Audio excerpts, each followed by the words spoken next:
Okay, thank you, Isaiah, for helping us begin our day with a word of prayer. All right, we have just arrived, and I want us to activate ourselves, activate our mind as we begin this activity. So, colleagues, we'll do just a very short activity. It might require standing and sitting, but very briefly to help us to. There is a song we have always sung, I'll make you fishers of men. I'll first sing it before I tell you what to do. I will make you fishers of men, fishers of men, fishers of men. I'll make you fishers of men if you follow me. Thank you. This is what we shall do. Of course, two genders in this hall. We have male and a female. So every time we mention M for make, I'll expect the male to stand. And if it were F for female, now my good ladies will stand. Just a short activity, don't mind. Those who are able to, please do it. If you are not able to, don't disturb yourself. So are you ready? Okay, we go. I will make you fishers of men, fishers of men, fishers of men. I will make you fishers of men, and if you follow me. If you follow me, if you follow me, I will make you fishers of men. If you follow me. Okay, thank you so much. Yeah, I know we'll do better in the future. All right. To help us begin this morning session, let me invite our librarian, our planner, Dr. Evelyn Anduvare, to guide us on what to do next. Dr. Evelyn, please, you're welcome.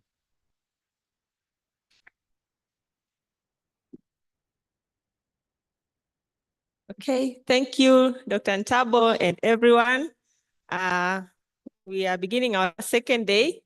There are two sponsors who are to start our presentation, but like Pearson has indicated, he might come late, so we'll give him an opportunity when he comes, and also corporate campus. So we are moving into session D.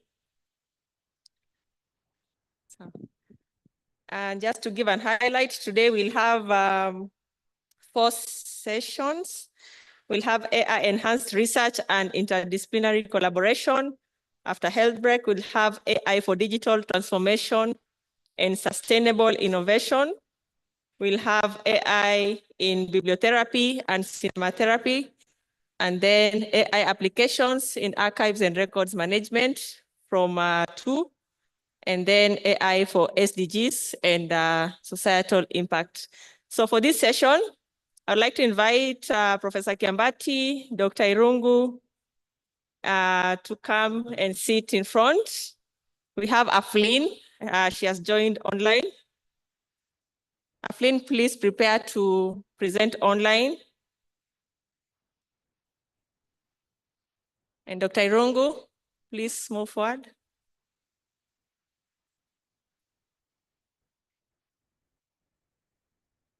So the sub-theme is artificial intelligence, enhanced research, and interdisciplinary collaboration. And I would like to invite Professor Kellen Kiambati, who is the Director, Resource Mobilization and International Programs at Karatina University to present to us. Welcome.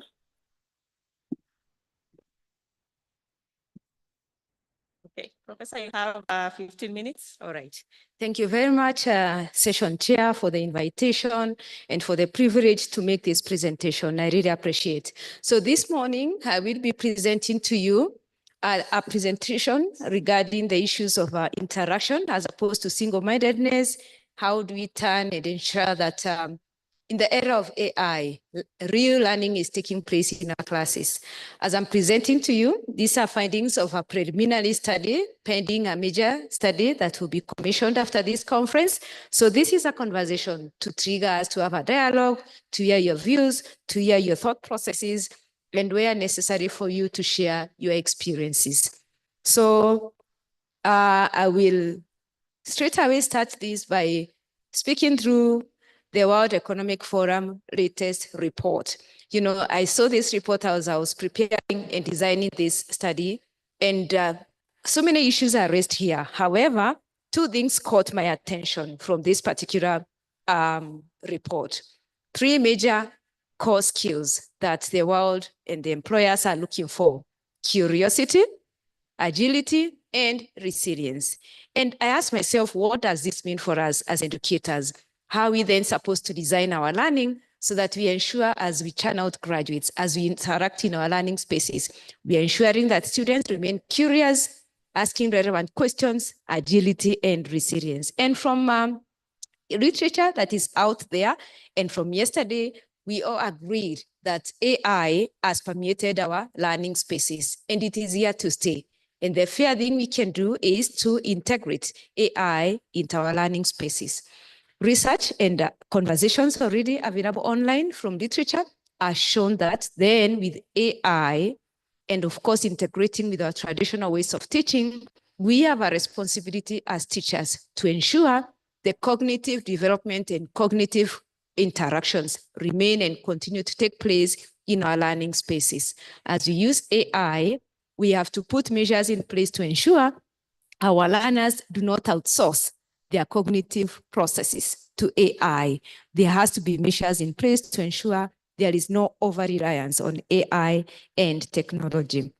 And so literature has shown that this interaction here very important between learners and even we, the facilitators of learning, must ensure the essential skills like critical thinking, creativity, empathy, and reflective judgment remains as core in our learning spaces.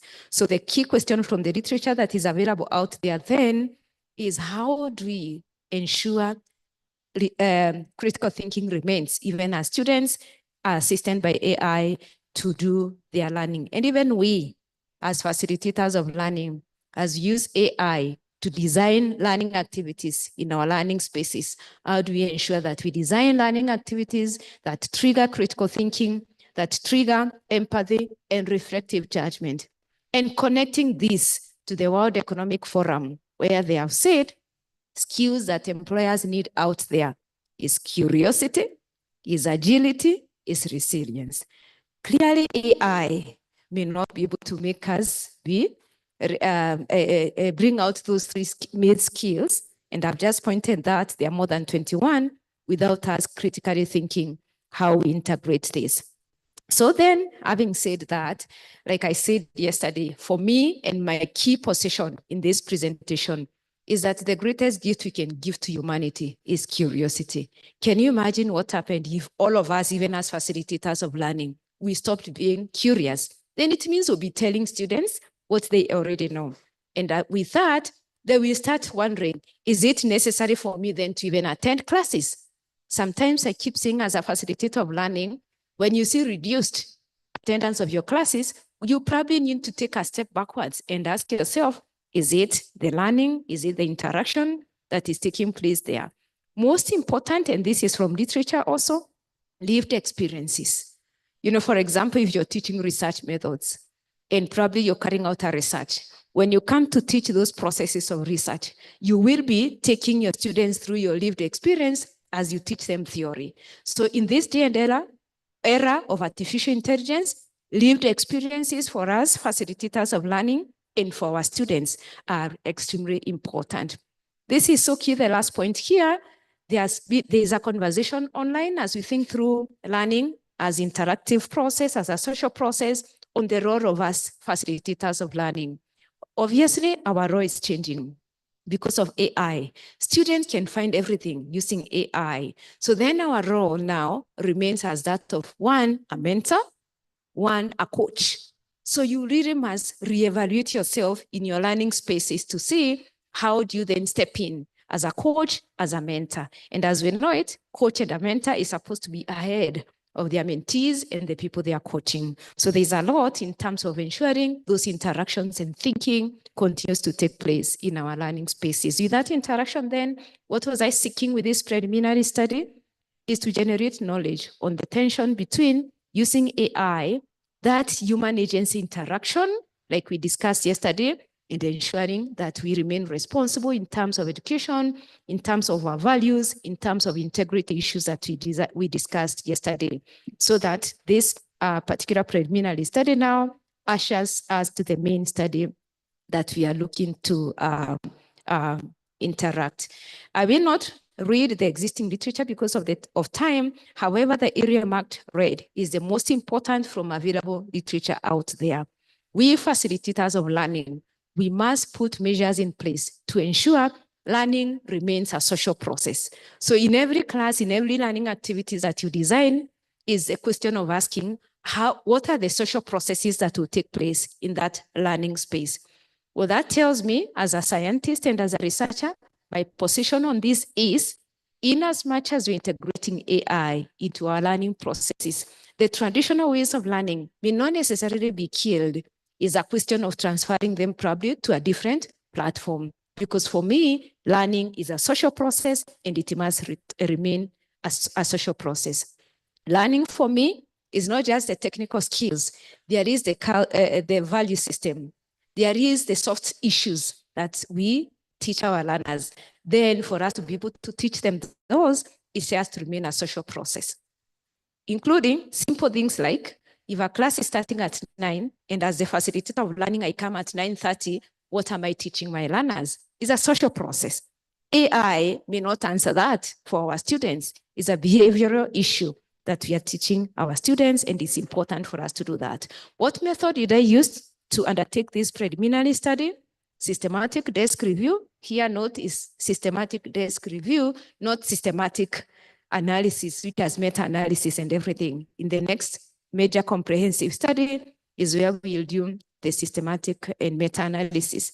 Having conversations and interviews with experts locally and internationally to hear what is happening and how are they taking the integration of AI in their spaces. And also my own experiences and the experiences of colleagues that we work with together, colleagues from my teaching square. And I'll be talking about our teaching square in my last slide and how the kind of conversations my colleagues and other people we have in our teaching square.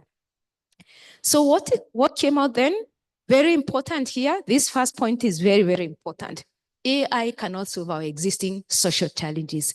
We must first resolve our existing social challenges prior to us deploying AI or as we deploy AI.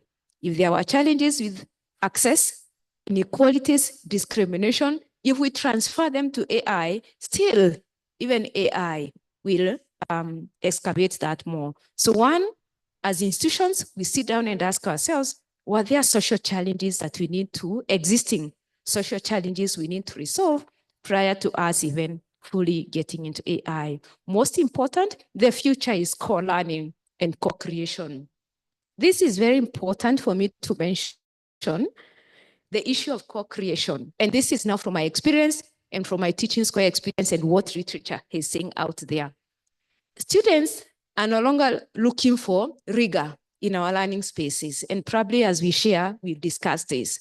Students are looking to be sure we view them as relevant players in our learning spaces. They are looking to be sure we facilitators of learning, we have created a safe space for them to make meaningful contributions, for their contributions to feel valued. That is what learners are looking for, because rigor has been now outsourced to AI. So we need to think through how do we then create that safe learning space for them to do co-creation. I'll be sharing with you my experiences from our teaching square through my last slide. So of course, issues to do with even thinking about the society at large, what problems in the society can we bring to our learning spaces and use AI and interactions in our classes to be able to resolve them. Of course, issues of creating spaces where multidisciplinary conversations can take place, maybe having those common courses that we teach, having criminology students and information science students come together to discuss a common issue of a common interest for them to be able to look at it from different perspectives. Yesterday, we had a conversation about pedagogies that allow interactions. Obviously, now with AI, the role of a teacher standing in front and lecturing students is over. It's a question of which pedagogies work for us. Is it maybe challenge-driven pedagogies where we pick challenges from the society and we bring them, like practical challenges, we bring them to our learning spaces and ask students to engage the stakeholders out there, work with them through co-creation that we have discussed, and come up with solutions to the challenges. Those are some of the findings that were coming from experts and people that we shared our experiences with. This is so important. The point number one there, the issues of character is very, very important. AI may not necessarily help our students to form character. So character is so key, including teaching them how to use AI, including showing them you cannot outsource your mind. That is why you came to the university. University is a space where we come to think, to produce knowledge, to interact. So again, character is so important. So how do we inspire and motivate our learners through those interactions to form their character? So character formation is also key. Transferring errors. You know, as our learners are using AI, if there's an error in the AI systems, then it means to transfer it to the end user. So then, as facilitators of learning, how do we evaluate what is coming from AI and help through reflective sessions with our learners to ensure we are not transferring those errors to the end user? Then, of course, institutions, allowing ourselves to have resources, to have capacity building platforms, to have conversations, to be able to think about issues around AI. I've talked about this, offloading cognitive versus outsourcing their cognitive. And of course, mind formation versus mind formatting. Lifelong learning will help us as learners. Embracing lifelong learning culture will help us facilitators of learning to weigh between forming minds and formatting. Sometimes we will need to format them because what we knew previously may no longer be relevant today. So we need to have those conversations and with our learners. Then the issue of how do we control AI? In my teaching square, which I'll be discussing, I'm almost finishing, Chair, which I'll be discussing, I will be sharing with you what we agreed. One of the things we agreed with members of my teaching square. We said, because we cannot control how students use AI, one of the things to do is to come up with a learning activity, ask those learners to use different platforms and come up with answers using AI. Then ask them to critique answers from each of those AI platforms and ask them, why do you think this answer is much appropriate as compared to this other one? And as you do that, as a facilitator of learning, you're triggering critical thinking. You're helping your students to think rather than just give you answers and move on without necessarily subjecting it to thinking. Human responsibility is so key. We must be responsible, teaching ourselves, first of all, as facilitators of learning, how to use AI responsibly, and even our students, how to use AI in a responsible way. Issues of what are our young minds doing in our learning spaces? How are we designing learning? This is a conversation I would like to leave with us because we are all researchers, scientists, and academicians. It's a question I'm leaving with all of us. Remember, these are young people. Think about your first years. Some of them come here without IDs, meaning they are 18. I mean, you have to find a way of helping these young minds to think through even as they use AI because they are young people, they do not have experience. Sometimes they may not even know the implications of overly outsourcing their AI. As I conclude, AI was created by tech firms. So as educators, we should take charge of the discussions. I mean, tech firms, and they were here yesterday, we had conversations, they have their own objectives, which is excellent. However, we as facilitators of learning, we must not forget ours is a social service. That is why if you check your economic plans, national economic plans, education is under the social pillar, whatever name you call it. So in as much as there's profit issues around that, we also should not forget that education is a social agenda that we must address. A faculty cannot be replaced by AI, and this is a conversation we've had so many times. I mean, AI is not coming to replace us. No way. AI cannot shape character. AI cannot inspire. AI cannot tell us, no, wait, pause, we are hallucinating. It's us, the facilitators of learning, to tell our students, wait, look, this thing hallucinate. So you have to be sure not to transfer errors to the end user, because when they transfer to the end user, then it means industry people will come and start having conversations with us universities and wondering, wait, what did you produce? What happened? Can you correct these mistakes? So we are here, we are safe. AI is not coming to replace us. Of course, how well we prepare ourselves as facilitators of learning, very, very important. I mean, you cannot just walk in class now, isn't it? Or into our learning spaces. You really have to prepare and predict questions, work through your reflective sessions in your learning space, because it is those reflective sessions that will bring out lived experiences and will ensure learning is taking place. Very important, continuous capacity building. We have to ensure that we continuously build our capacity, rethink our pedagogies, and whether to use AI in our classes or not. It's not a must in every lesson we use AI. We can actually choose in a semester of 14 weeks, maybe 4 weeks is when you use AI. The other remaining 10 weeks, you're not using that at all, depending with the way you have designed your learning activities, because for me, social interactions are very important in our learning spaces. What are we recommending then? Engaging in faculty-led discussions on how AI aligns with our values in our various institutions. For example, if your value is academic freedom, how is AI facilitating you to live academic freedom every day as a facilitator of learning?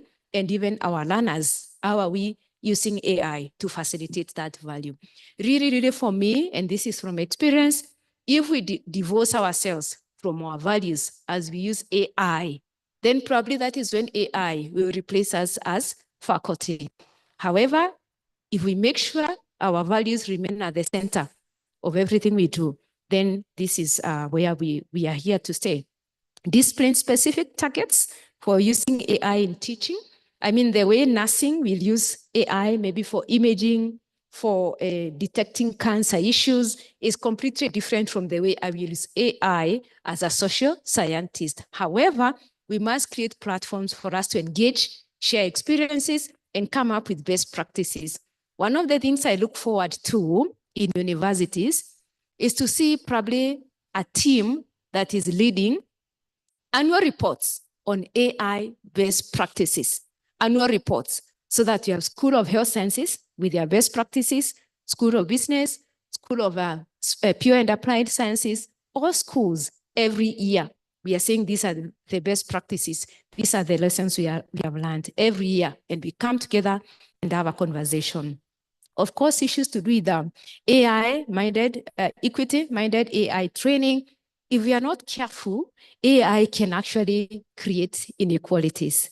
Yeah, because it's not everybody who is having the same access to internet. So again, as facilitators of learning, we also have to be very careful.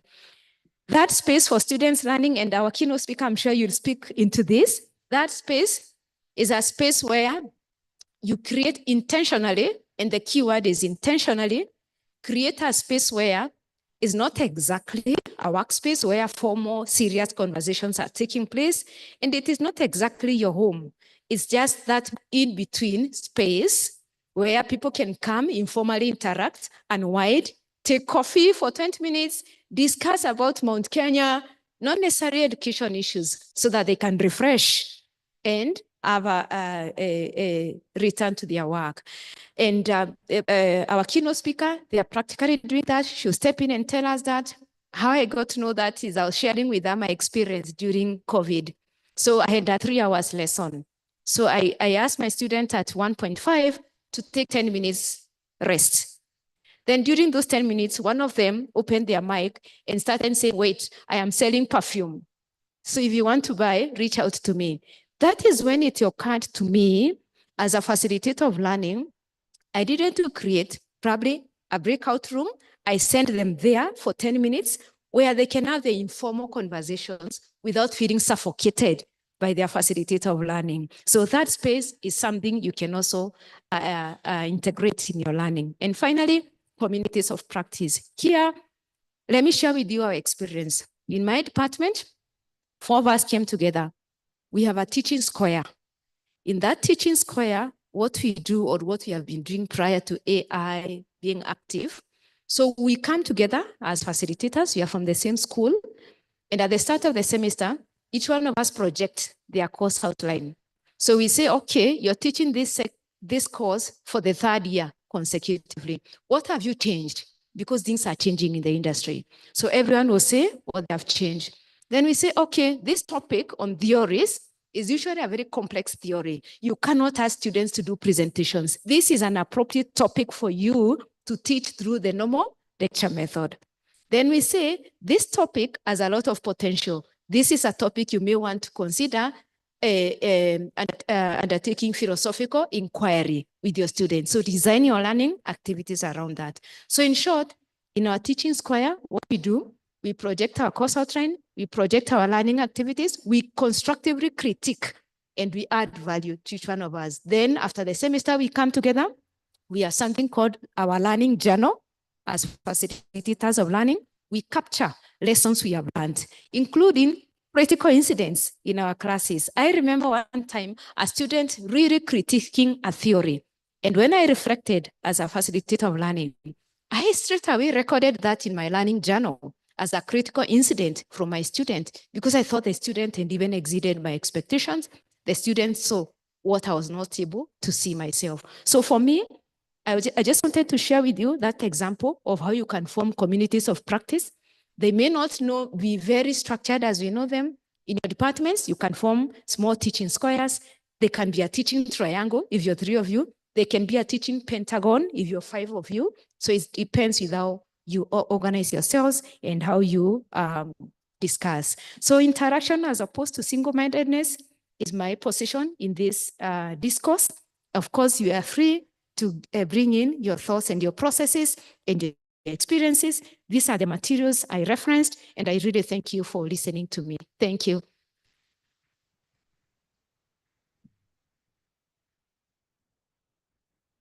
Thank you. Thank you very much, Professor Kiambati.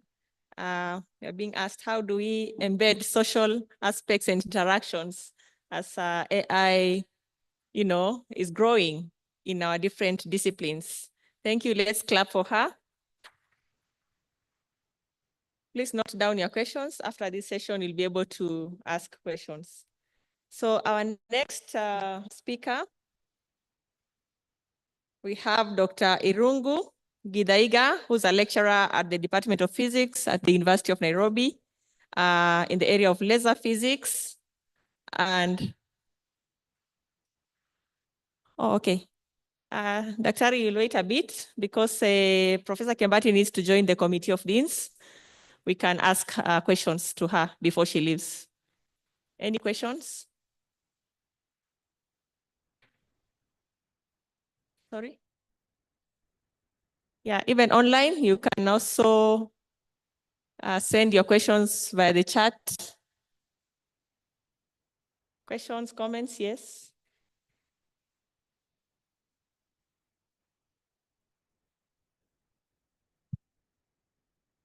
Mine is just an observation, Prof. There are some three key points she has highlighted. One of them is the need for hybrid intelligence, and then the transfer of errors to the end users. And then we have that aspect of character development. when using the AI. And I agree with her. For instance, in that area of hybrid intelligence, it's a way to go these days. If you rely on one source of data, you are less likely to achieve much in solving some of the day-to-day problems. What's now required is a combination of many AI techniques and even many sources of data. That's where now the data fusion comes in. So when you have various sources of techniques, then they complement the other ones. And it's one of the challenges in our field. I'll mention it during my presentation. Then there's also that issue of transferring the errors to the end users. We also have it in our field of biospectroscopy, where you deal with the biological samples, but what you have on the other end, they are more likely to display what we call a high rate of false positives. So when you come to diagnosis of diseases, it becomes an issue. So thank you, Prof. That was a good presentation.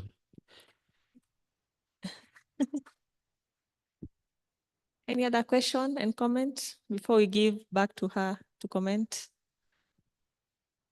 Yes, Brenda.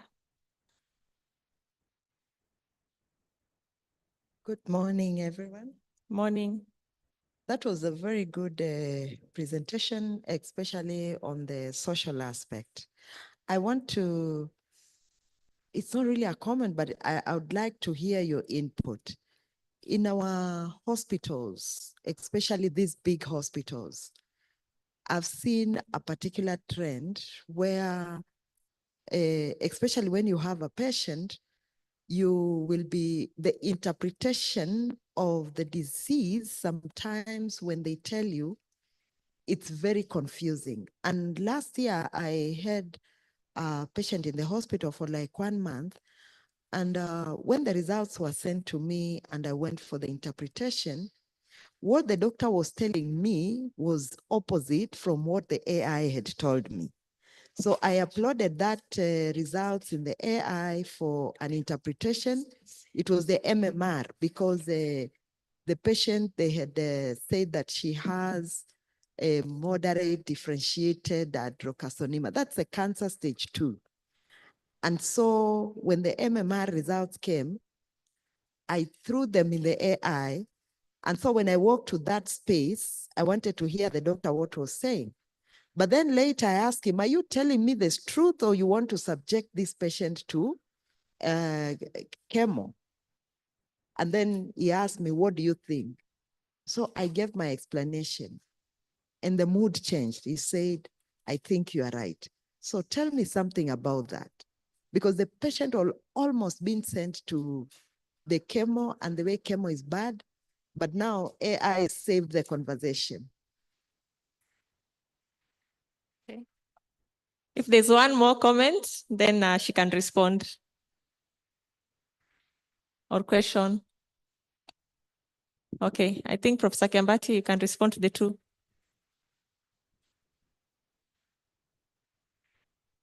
Just come here. Yeah, thank you very much for your comments. I think the first one were comments, just weighing into the matter. Thank you so much, especially on the issues of transfer of errors, character formation, and all the issues you've raised. So coming to your comments, my views are these. One, you remember I said that somewhere in my presentation, our social challenges may not necessarily be resolved by AI. Clearly, that is a question of values, that person's values. So if someone doesn't have proper, appropriate values, AI may not necessarily resolve that. In fact, maybe it will help to even help them to be not to adhere to the values. So one, we must be aware our social problems may not necessarily be resolved by AI. So we first need to deal with the value system prior to that. Then the other issue, of course, as you were explaining, I was thinking we also need to be aware, even as we upload to receive second or third or fourth opinion from AI, let's remember hallucinations. You can probably upload when it is hallucinating, and probably you find out what they're giving you is opposite of the truth. However, having said that, of course, when it comes to matters to do with the health, second and third opinions are usually encouraged, generally speaking. So I think here, it's unfortunate this person was having a value system issues. AI will not solve the value system. So let's first of all deal with our values, and then we can use AI. That's why in my presentation, I also said, in the education, our values should be central, even as we use AI, so that you're able to tell the truth. And that is where we even discuss the issue of ethics in AI. And the question you were asking, can AI say genuinely, I do not have data on this, maybe you can check later? Can our students be able to discern when AI has provided them with information that has a lot of issues to be dealt with first? So integrity and honesty and ethics is very important for me. Thank you for that. Thank you. Thank you, Professor.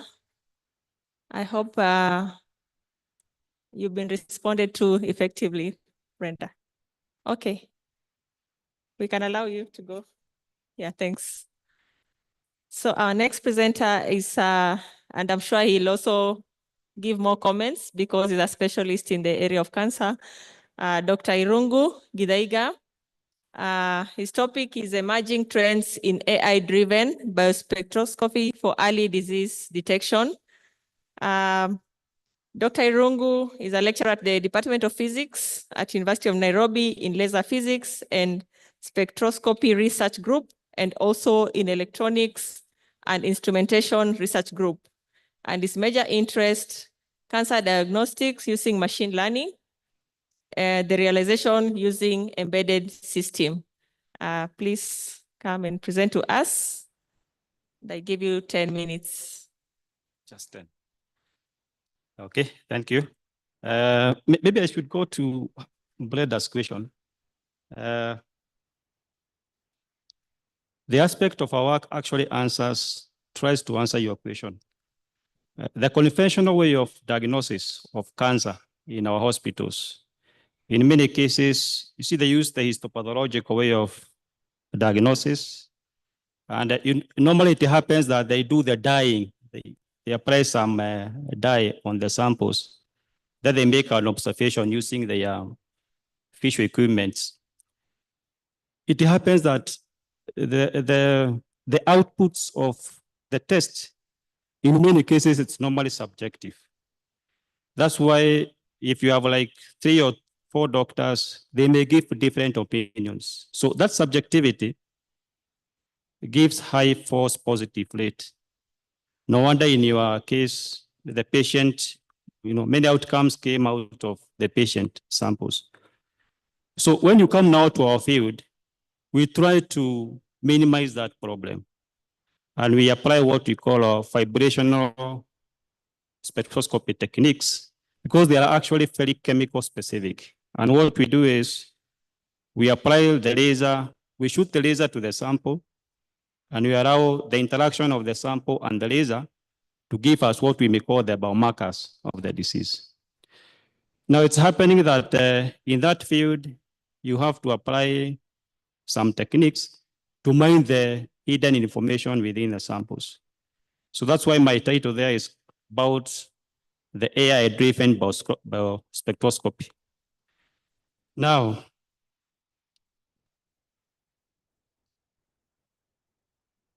you see, in essence, these days, they've been using the tissues. They get the tissues from the body and they do the test.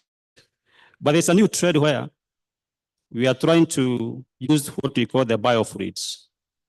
Like instead of going to the hospital and they diagnose breast cancer by extracting the tissue specimen, we go for alternative samples like the saliva, the blood, and so on. Now, for you to mine that information from those kind of biofluids, it happens that you normally get the data that doesn't reveal much of the information. And that implies that you need very powerful techniques for you to get what we may call the resourceful or chemical information. So what we have there on our slide is actually a very simple setup. Normally we have the sample, and then we shoot the laser.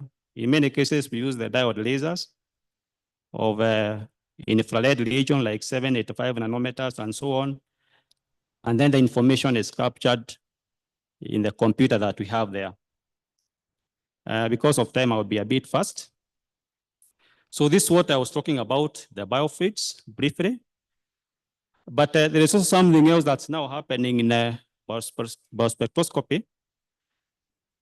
Because of the subtool information we get from those samples, there is a technique that we can normally use to enhance the signals so that we get better information.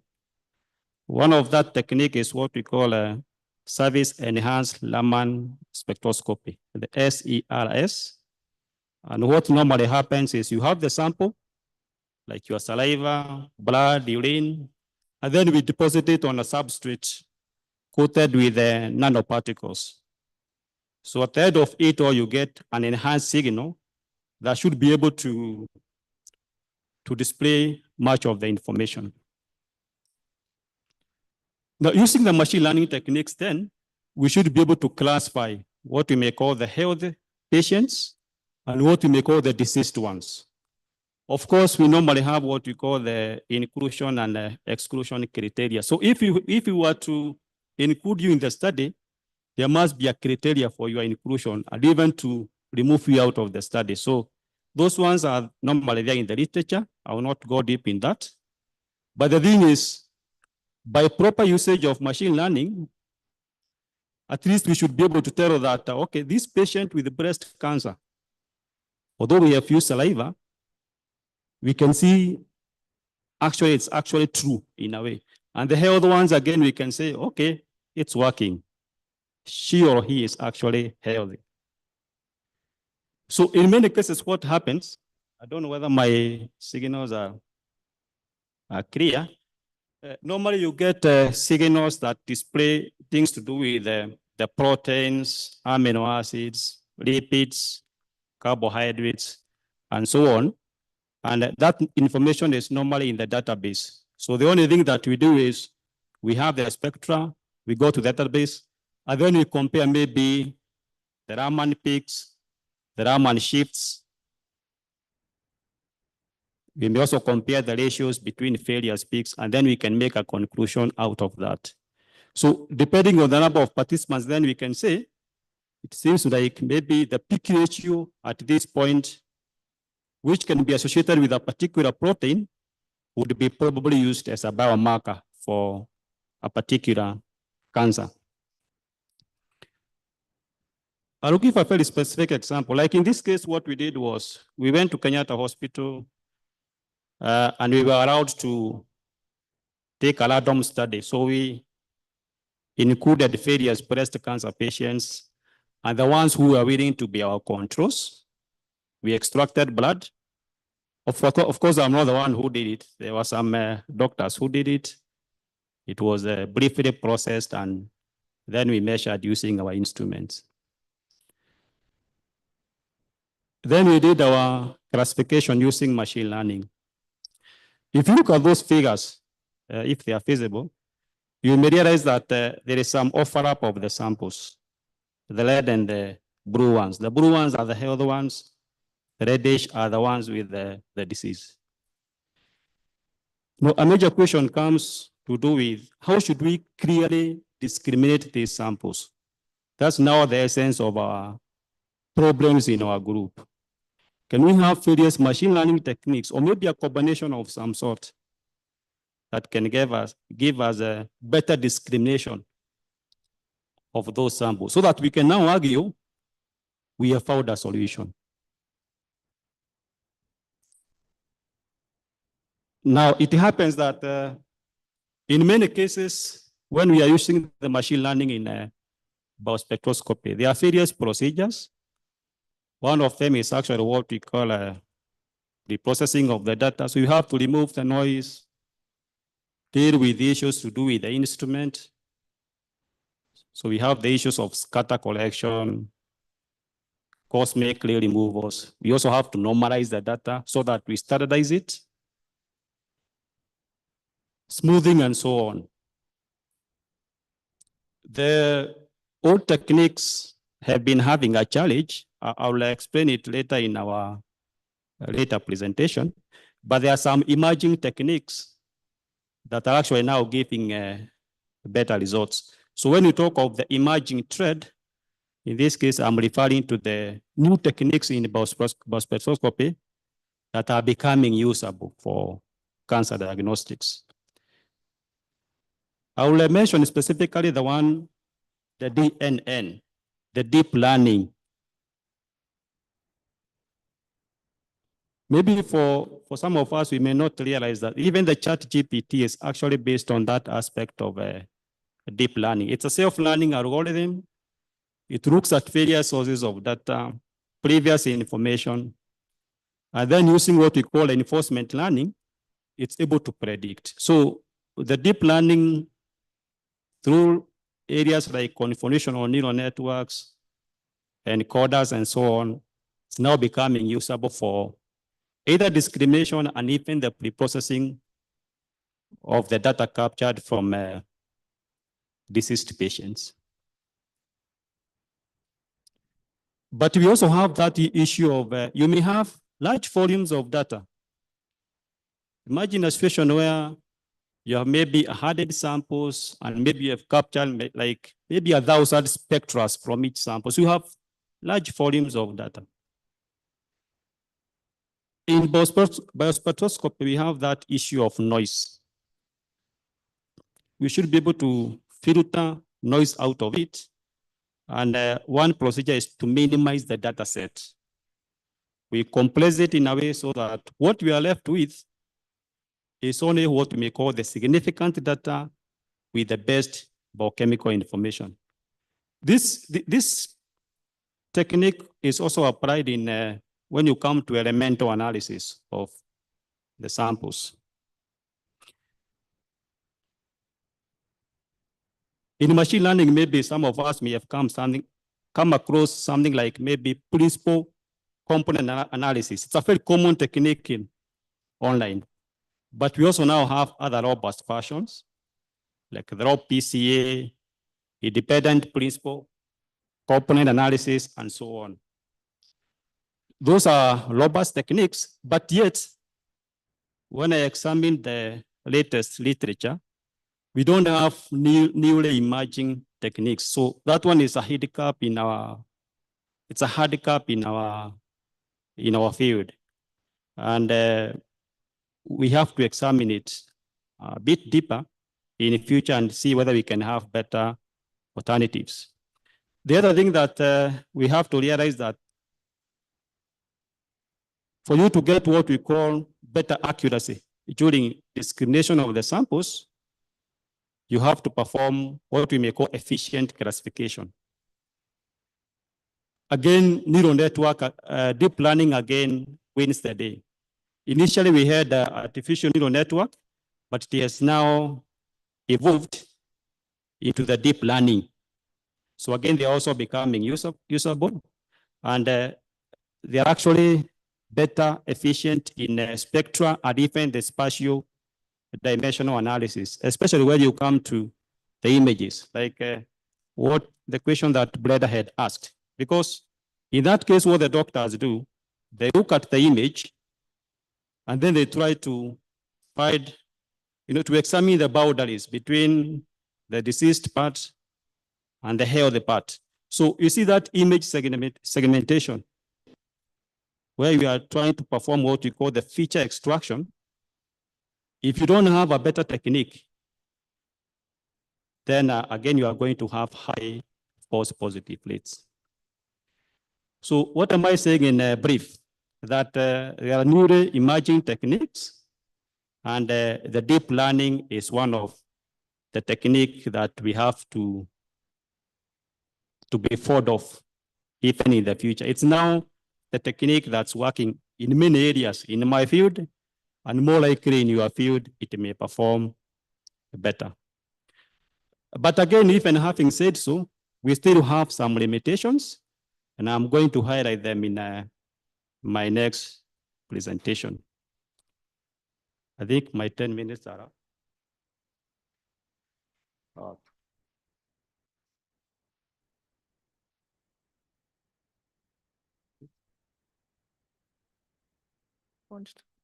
Thank you, Dr. Irungu. Yeah, you've kept to time, just in excess of 2 minutes, which is okay.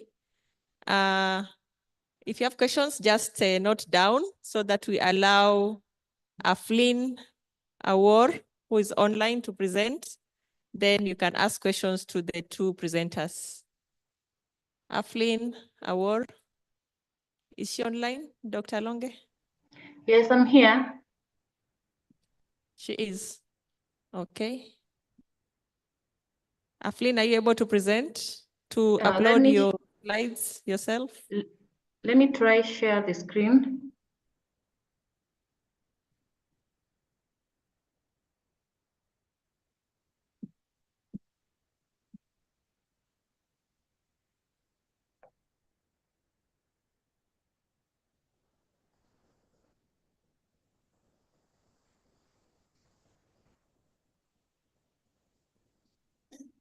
So Aflin Awor is a senior library assistant at Riara University. She's an experienced librarian and a published author with over 10 years of expertise in information management, information literacy instruction, and knowledge access. Her areas of interest include information ethics, digital transformation in libraries, open access and scholarly publishing, as well as knowledge management and user-centered service design.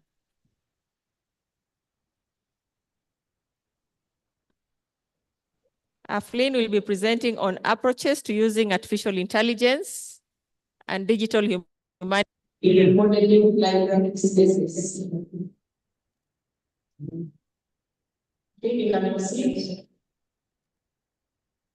Good morning. Morning. Am I audible enough? You're audible, you have 10 minutes. All right, okay. My paper is on approaches to using artificial intelligence and digital humanities in remodeling library services. I wrote this with the co-authors, Dr. Asha Owano and Grace Kamau from the Technical University of Kenya. So today, libraries have always been seen as spaces or just houses that house materials, print materials, and maybe have some space for reading, and usually they have to be silent. But today, library users don't come for information. I don't know what's happening.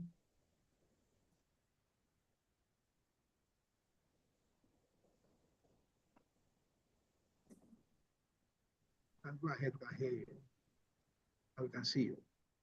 Today, library users don't come just for information. They come for inspiration, for interaction, for innovation. They also want more than books. They want experience and they want connection. So as user needs evolve, libraries must evolve too, not just by adding new tech, but by creating thoughtful user-centered spaces that where learning, creativity, and community service thrive. So we are not just adding tech for sake of tech, but we are making our libraries more active, alive, and inclusive and helpful.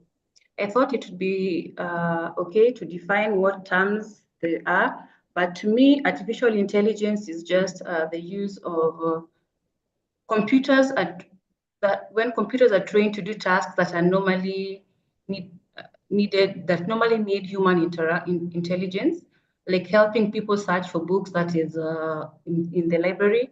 So when it comes to library, think in terms of smart access or smart searches or chatbots. And for digital humanities, to me, digital humanities is the use of digital tools and methods to enhance and expand traditional library services, incorporating activities such as cataloging, preservation, any other services that the library provides. And this is to create a more engaging and interactive experience for the users.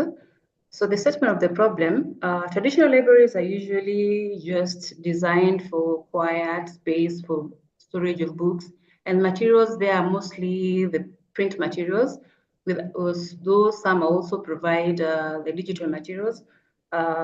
This is also limiting in terms of modern teaching and group work. But what now our users need is collaborative spaces. And with digital tools, they also need charging hubs, maker spaces, and flexible layouts. And the problem with this is that the libraries are struggling to keep pace with the 21st century user needs. And they're also rigid, the spaces are rigid, or the furniture is rigid. So if it's a table for reading, it's a table for reading. It can't be changed. There's also the digital scholarship also demands that more shelves demands more than shelves and silence. And this, therefore, the result is we have spaces that are underutilized, because now the users can get the materials from anywhere they are. And we also have frustrated users, because if they come to the library and they don't get what they're looking for, that's also frustrating. And we also have the missed opportunities. The theories that guided my study are therefore, I use the theory of production of space by Henry Lefebvre. But Henry says that spaces are not neutral, but is shaped by the values, beliefs, and practices to those who use it. He came up with a triad of spaces where he talked of lived-in spaces. And this one you consider, if you're considering the physical spaces, you look at the comfort, the cultural relevance, the personal use. When you look at the perceived spaces, these are spaces, therefore, that how the space is seen, how you interact with the space through the senses. The conceived spaces, therefore, are the abstract representation of these spaces, where now we have the architects and the planners, how they look at the spaces. And the other theory was user-centered theory by Donald, and where he emphasizes the importance of understanding the needs and behaviors of users when designing spaces and interfaces. So he says that there needs to understand how people think, behave, and interact with technology. This therefore helps us to create spaces and systems that fit people rather than making people adapt to spaces or systems. The research methodology was mixed method approach. I used a stratified random sampling. Data collection was tools is interviews and questionnaires. This was done. The respondents were library and top management, where we did the interviews, and the faculty and students, we sent the questionnaires. We have the total respondents were 436, which included 311 students, 113 lecturers, 9 librarians, and 2 top managers. So we had an overall response rate of 266. Data was analyzed thematically for the qualitative data, and quantitative data was descriptive analysis. So we felt like before we even get to the approaches, we get to know how to understand the existing spaces in the current libraries, to identify the gaps and how AI can help fill these spaces, to provide a clear rationale of how the integration what integration is necessary to address the specific needs. So for the librarians, we asked them about what the theory, the Henry Lefebvre theory was talking about, the social spaces, if there are social spaces in the libraries, and we got that only out of the 9 librarians, only 67% those wired spaces. Some said the computer spaces. On the conceived spaces, we asked them if it was adequate, if they think the library is aesthetic or it was well designed, or the location and accessibility. And some said, 3 of the librarians say that it was inadequate. It was adequate, and well, 2 said it was inadequate, and 4 said that it needed improvement. On the perceptive spaces, they looked at the lighting and the navigation and the aesthetics. There's also one who said that these spaces need a lot of improvement in order to meet the needs of the current users. For the students, we asked them what the thoughts lacked in the library spaces, and they said there's a lack of reading carriers, limited shelf space. So they can't move well when in the spaces that the shelves are. There's poor lighting, access restrictions to online resources, rooms for discussions were not available, and there's also restrictive library policies. And they also said since Tangaza has 3 libraries, there's a library that they said the accessibility for PWDs was also an issue. We also wanted to know the sections that they mostly visited for the lecturers and students. And we can see from the table, circulation was the most visited. That is known because that is where now they can go get their books, borrow and return books. The OPAC for searching, the reference was also there.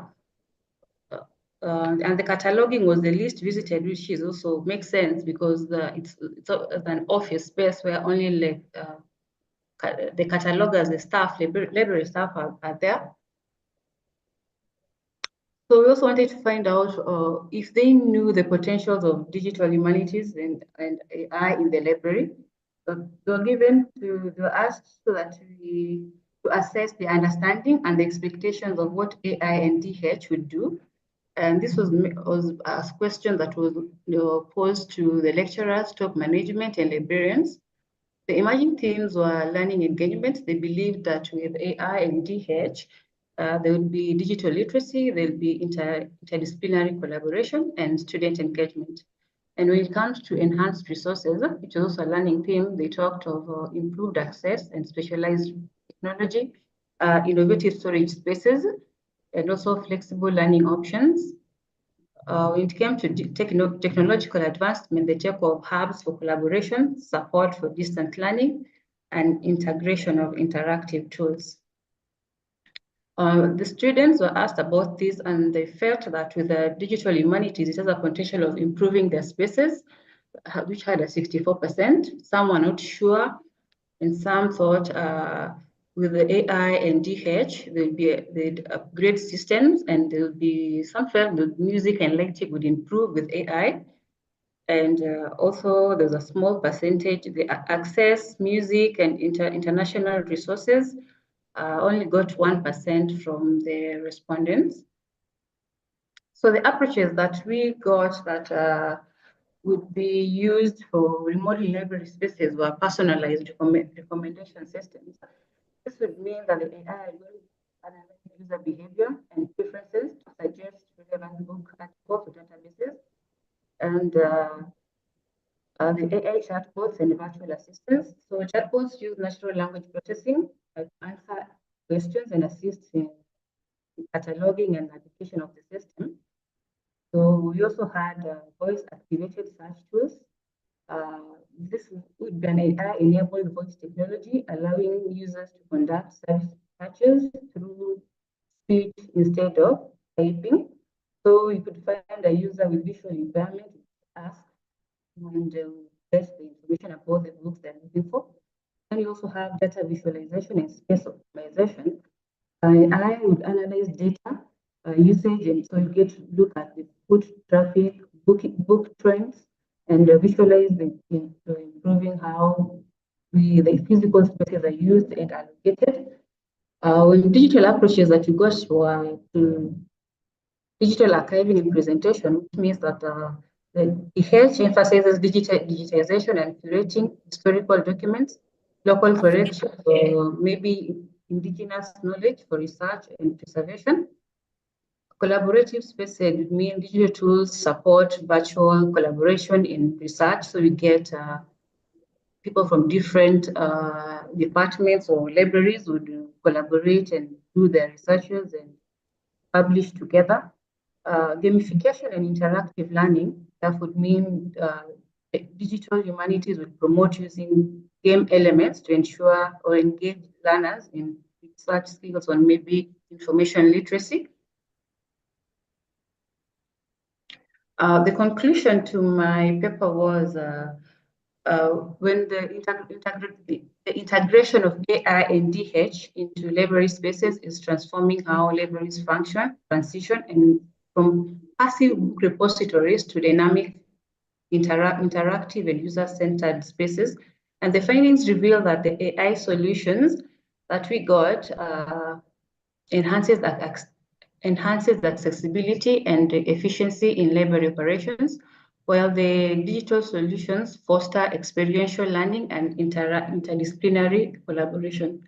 By embracing these approaches, therefore, libraries can evolve into inclusive, efficient, and engaging spaces that meet the ever-changing needs of the users.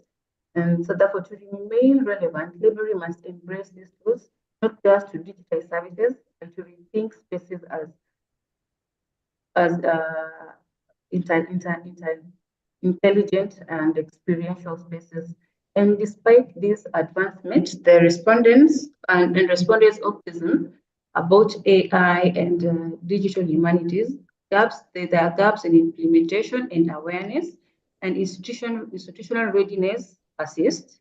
Therefore, successful implementation requires institutional support, strategic investment, training, and ethical considerations.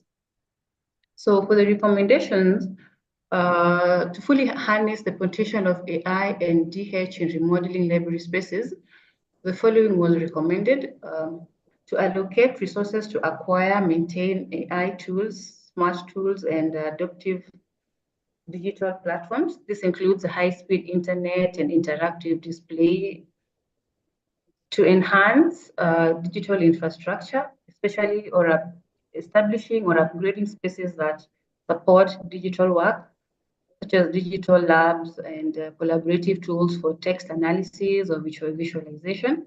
This will support scholarship and achieve access to digital content. Adopt a user-centered approach. The library design, both physical and digital, should prioritize user experience by ensuring that the spaces are inclusive and accessible and responsive to the user needs. On continuous digital skills training, that would mean we offer continuous training to staff, ensure that the staff and the users are up to date or at par to the AIs and the technology that's available and that they can use. And also, we also need to establish frameworks to protect user data and ensure that there's transparency in AI, in the use of AI, and also there's also fairness in how the AI is used. The last one was to incorporate game-based and interactive elements in digital spaces to boost engagement and learning. These are a few of the references that that I managed to put in the PowerPoint. And that's the end of my presentation. So I know it was too fast because the time that was given was about 8 minutes or 7 minutes. So. Okay, thank you. Thank you, Aflin. Let's clap for Aflin Award.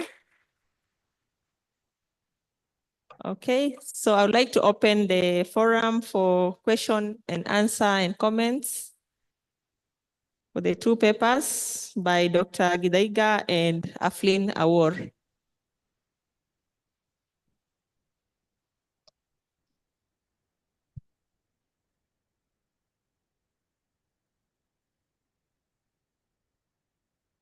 Aflin Award, you have recommended some, the use of technologies to enhance remodeling spaces. Are there any specific technologies or tools that you have come across when doing research that you can recommend to us? For the library spaces, where I came about, but I think there's a number of universities that are using it already to be the chatbots that now users can just type in their queries, and if it's AI generated, they get to their answers immediately. They don't have to wait for a staff to be there to answer their questions. Okay. Okay, Dr. Irungu has a question.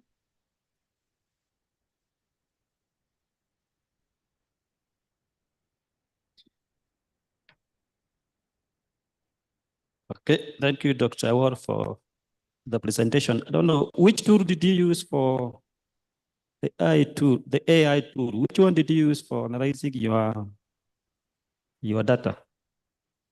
For N Vivo for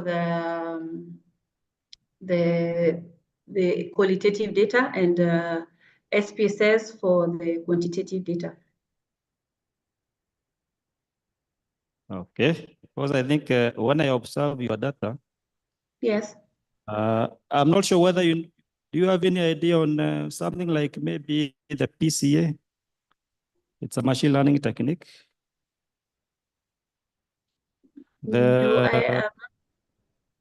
Because I think from the way I look at your data, maybe you can apply what we call the principal component analysis. It will actually give you information on how that information from your data. You see, your data looks like it's a form of a matrix. You will be able to see how the information overlaps, and perhaps it might give a better information concerning your results. Maybe you can try that one. Okay, okay. Yes.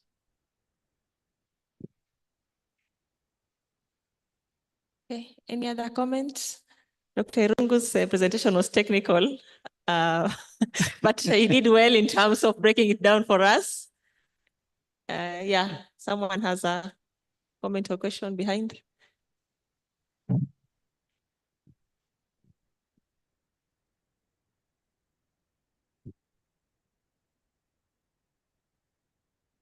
Hello, good morning. My first question was to Dr. Irungu on when you are presenting about technologies that are used in, you call it that one. I don't want to pronounce it. So how do you use AI in classification, or are you applying any AI in the classification? And what are the risks involved in that if you are to apply the AI? I'm asking, what AI tool are you applying in those measurements of samples and all that? And what are the risks that you are facing in using that AI or in your recommended AI?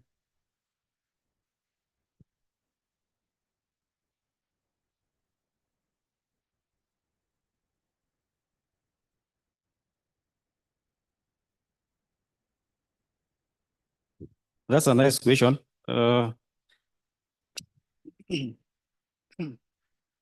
Normally, the specific AI in our case, it's a combination of many techniques. Okay, I think by now we know the AI is a broader field, and it has many subsets. Machine learning is one of them.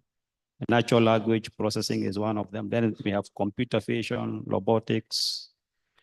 Even deep learning these days, it's being considered like it's a subset, but actually it came from artificial neural network. So machine learning is only a subset of AI. So in essence, when we apply the machine learning, we are actually applying the AI. However, in our case, we use it in a broader range. We have the data, yes, from the instrument. Normally we use spectrometers.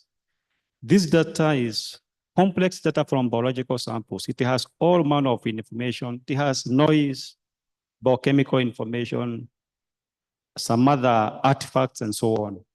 So initially you have to pre-process the data.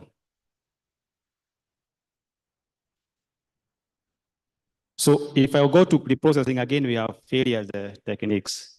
Like we normally do normalization. So you see, you have to use something like maybe wavelets. I don't want to go deep into the theory. So we have wavelets, we have some other algorithms like what we call Safit-Skegoli algorithms and so on. When you come to reducing the dimension of the data, imagine a situation where you have like 1 million by 1 million matrix. and you need to process it. So if you feed it to your normal computer with less memory, it might not even work. And especially if you have a high level programming, languages like programming in R, I'm sure some of us have come across them, others like MATLAB, even in Python, it's also problematic. So the thing is, we must reduce this data such that we eliminate what is not important and we are left with what we may call significant information with the highest variance. So there are a combination of many techniques. Principal component analysis is one of them. It's one of the common techniques, but there are also other fashions like independent principal component analysis. It looks at the independent parts of the data and so on. Now, I think your question should come now specifically to when you come to discrimination of the sample, so that we can now know the samples from these patients who had cancer can be categorized here. And the samples from the healthy ones, the controls, can now be categorized at this point. So that's why you have what we call a spectral discrimination, if you are dealing with the spectrals. But if you are dealing with images, image is another topic altogether, because we also have what we call the spatial dimensions. Yeah.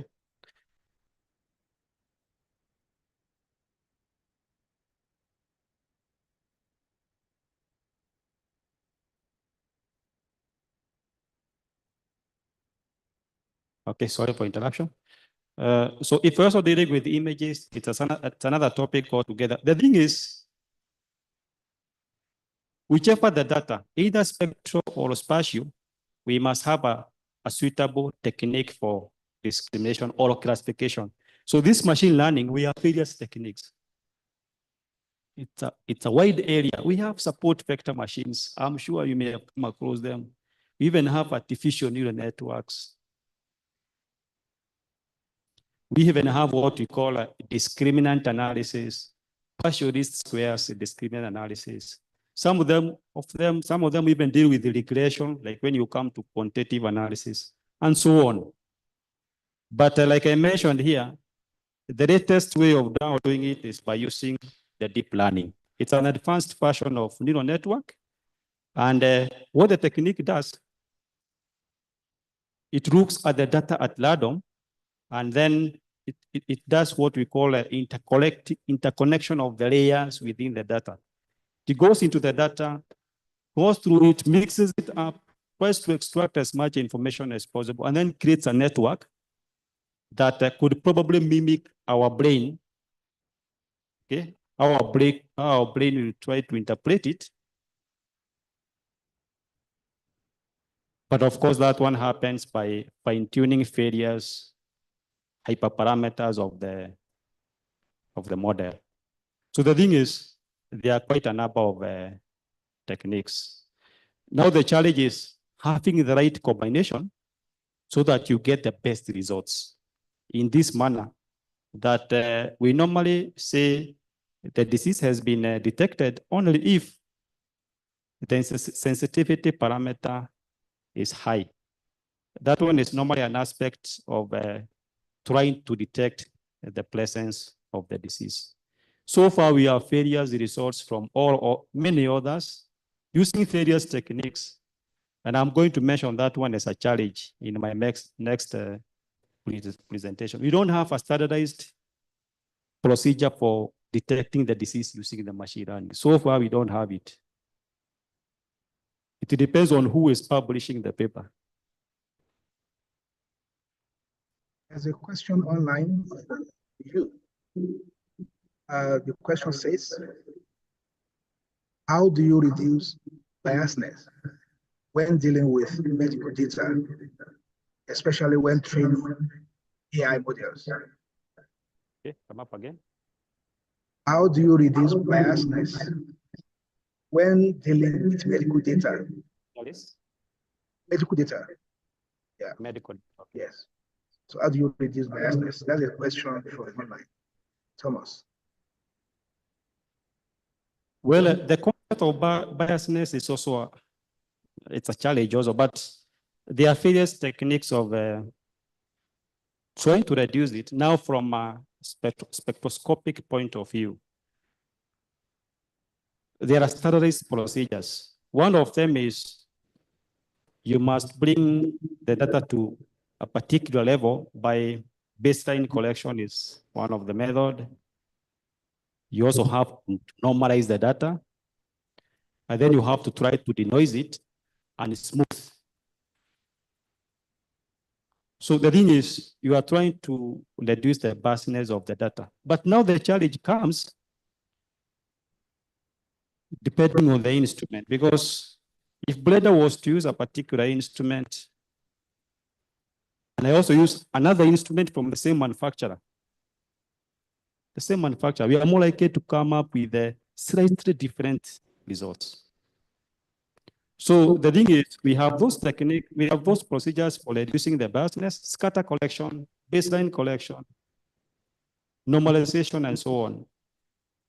But when you come to the results, it's still a controversial issue, especially if you are to apply your results in a real clinical setting. So I'll elaborate it much further in my next presentation. Thank you, Doctor. Please clap for the presenters for that session. I'd like to hand over to the MC.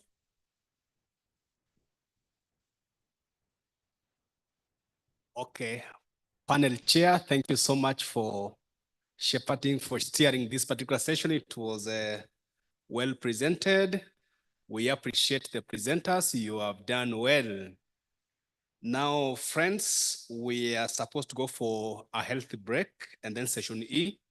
But before we do that, we request that we invite one more presenter, one of the supporters, one of the planners of this event, that is African Leadership University, Anne Wangui. Please come in front and give us a brief presentation before we break for our tea break. All right.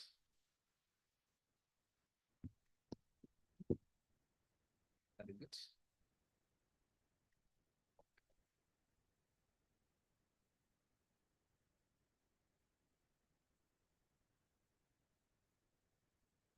Good morning. The cold morning, but we are all awake. So my name is Anne, and I'm shifting your attention to something different. All right, I want to introduce you to ALU, which is African Leadership University. So I just want to let you know a bit of who we are and how we can partner together moving forward.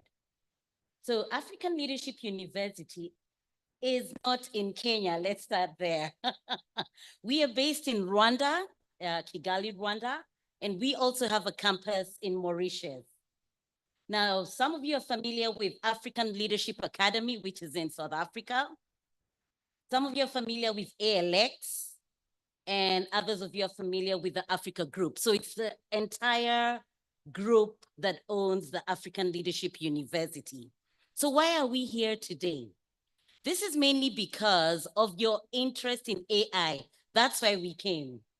Because African Leadership University is very big on AI, very big on digital, and very big on tech. So when we saw your theme for this conference, we definitely wanted to be a part of it, and that's why we agreed to sponsor the conference. And moving forward, we will look for better and bigger opportunities where we can be a part of you.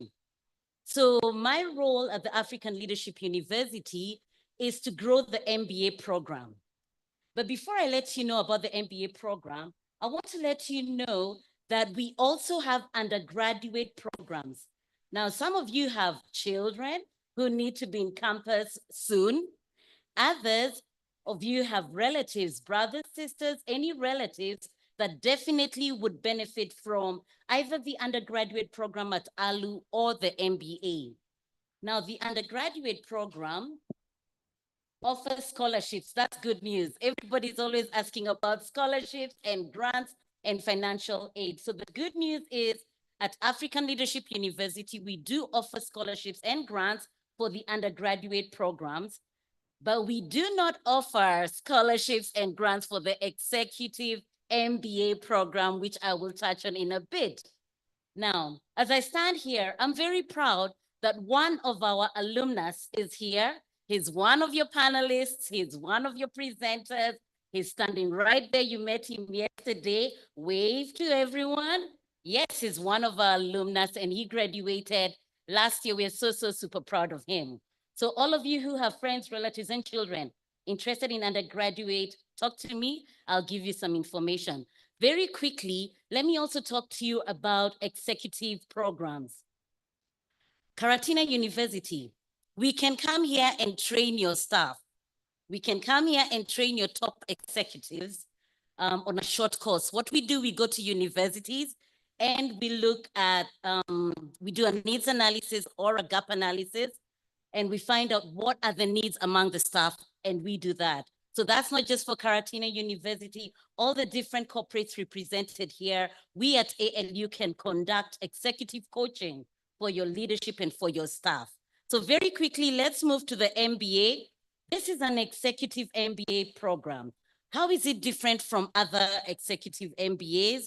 Let's move to the next slide. We will not watch the video because of time, but I will quickly let you know the reason the MBA is different is one, our mission is very, very much to create leaders. We do not create job seekers.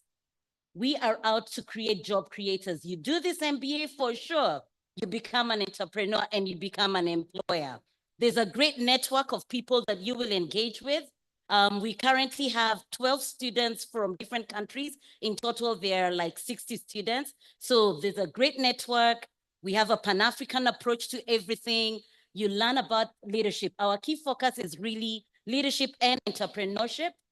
We offer a blended approach to learning. We are online and we also have what we call intensives, which I will touch on in a bit. I will not spend too much time here on the average salary, no. But what I will let you know is how are we structured? So the MBA works on a hybrid approach. You do come to Rwanda, Kigali, and to Mauritius for 1 week, but the rest of the program, you do it online. All right, so it allows you to go on learning from the comfort of your office, from the comfort of your home, in your country. It is a global program, so it attracts many, many students from many different countries. You experience a real-world project approach. When you come for the in-person sessions, you will go for field work where we have industry leaders who guide you on how to come up with your own business. In the Western world, the projects are called capstones. In Kenya, we call them theses. All right, so you will immediately embark on a capstone project where you will have a mentor to guide you through the process. The program outline, this is very detailed, but I'll just run you through very quickly. When we talk about intensives, what we mean is that the next intensive is in May, as you can see there, and we will all congregate in Mauritius for 1 week. After that, all the students will do it online up to September, where they will come to Kigali, Rwanda for another 1 week and go on with their studies, go back to their countries and do it online. So the program is hybrid, very easy. Well, it's not easy, but you can do it. The core courses include business analytics, financial accounting. Doing business in Africa is our main focus because we are training entrepreneurs. So we train you how to do business in Africa. We have marketing, entrepreneurship and innovation, economics for managers, business strategy, corporate finance, communication and negotiation, and of course the capstone project that I mentioned. If you're interested in being very specific in your line, you can have a concentration in healthcare, agribusiness, conservation, or our best program, which many people are coming for, is data science and AI for business. A lot of people, I think that's the in thing all over the world. So a lot of people are coming for this. And yes, you are welcome to come for data science and AI for business. We'll not spend time on the specifics. This is not a cheap program, but you're not cheap either. entire program is for $15,000. That's for the 20 months. You are allowed to pay in 5 equal installments of 3,000. I can see Daktari here going to his calculator to do the math in Kenyan currency. That's around 1.9 million for the entire 20 months. But indeed, you can pay in installments of 3,000 every 4 months. You will just be required to provide a proof of funding or a funding plan. And yes, you may apply. These are the different countries that our students come from. Very many countries, as you can see, all over Africa, all over the world. That's 25 plus African countries. So we will watch this video and I will be out of here in a minute.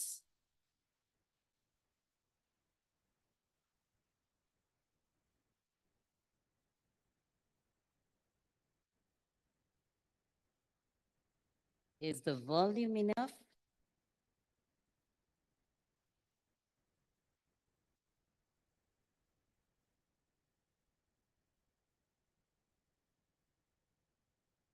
I don't know whether we can increase the volume from that end.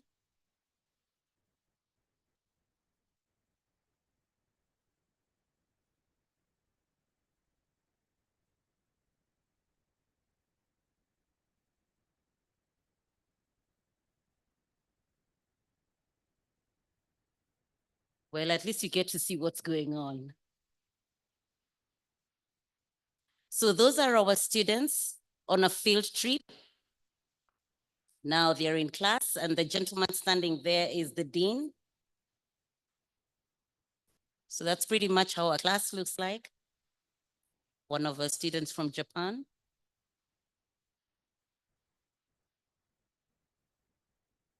So indeed, the program is purely doing business in Africa.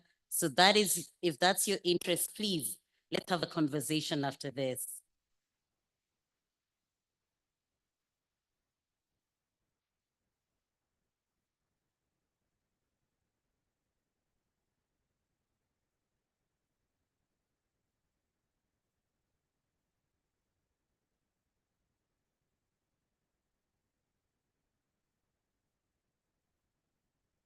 All right. So once again, thank you to all the organizers of this. We truly are grateful. Thank you.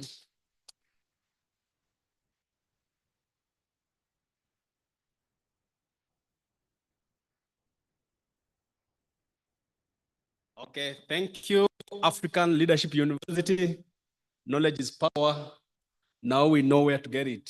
Thank you so much for that presentation. After this, we'll take a health break. Yeah, how long? Just a moment.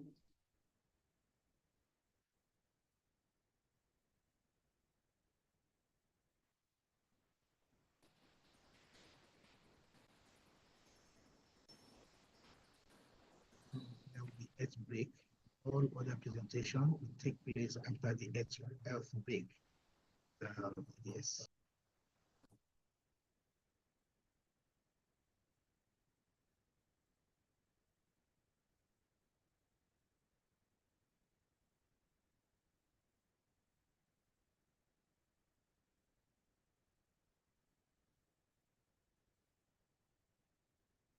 Okay, sorry about that. We'll break for 20 minutes for tea, and then we come back for the next set of presentations. So you are free 20 minutes, refreshing, and then come back for the next set of presentations. Thank you so much for your participation, for your support in the morning session. All the best. Wishing you a good tea. Thank you. You can stay online. There will be cool Kenyan music as we are on earth break. And we also advise you also, you can also go and grab your coffee and your tea as we are also here on ground, we are taking our coffee and tea. And the music will go on just for 20 minutes. Thank you very much. Marco's presentation will be number one, one of our keynote speakers from Netherlands. We are going to be the presenter immediately after the earthquake. Thank you very much, everyone.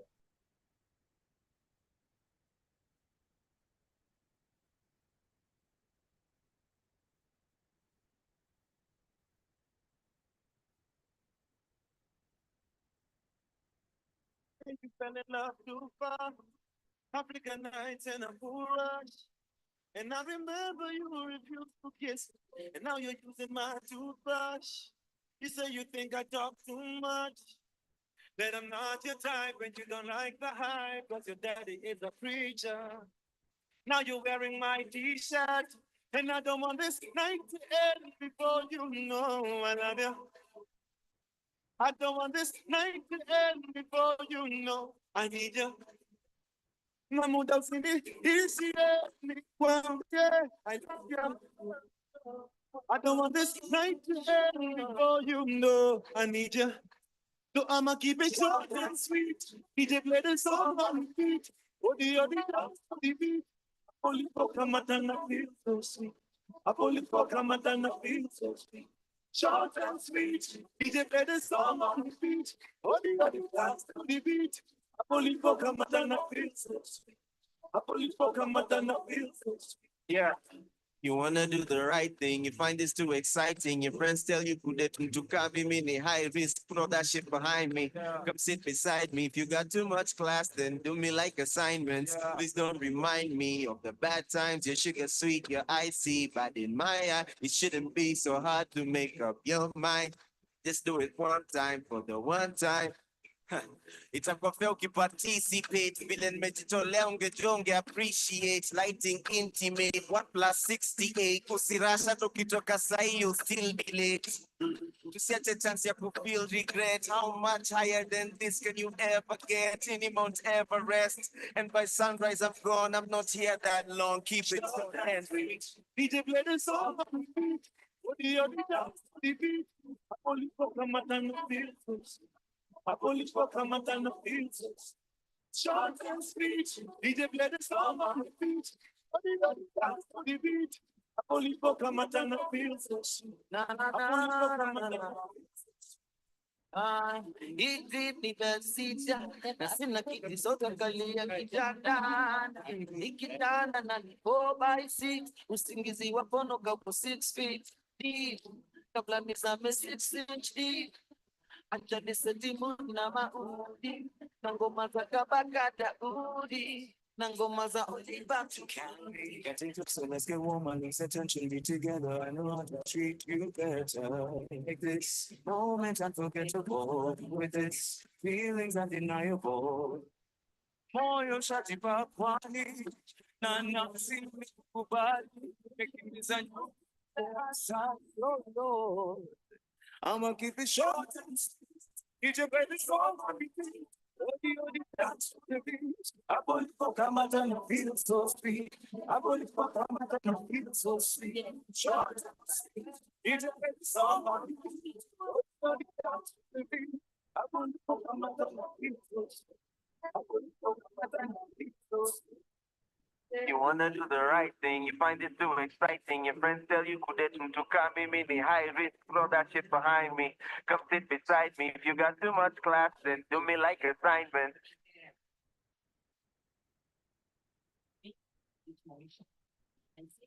Then in September, but I might be there in June is a forum for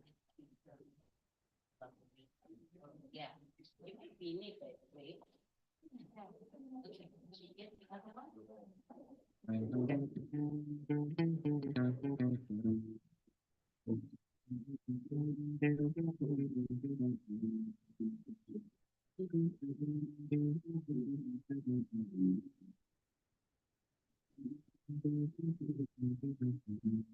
Susanna, I hope you're happy now.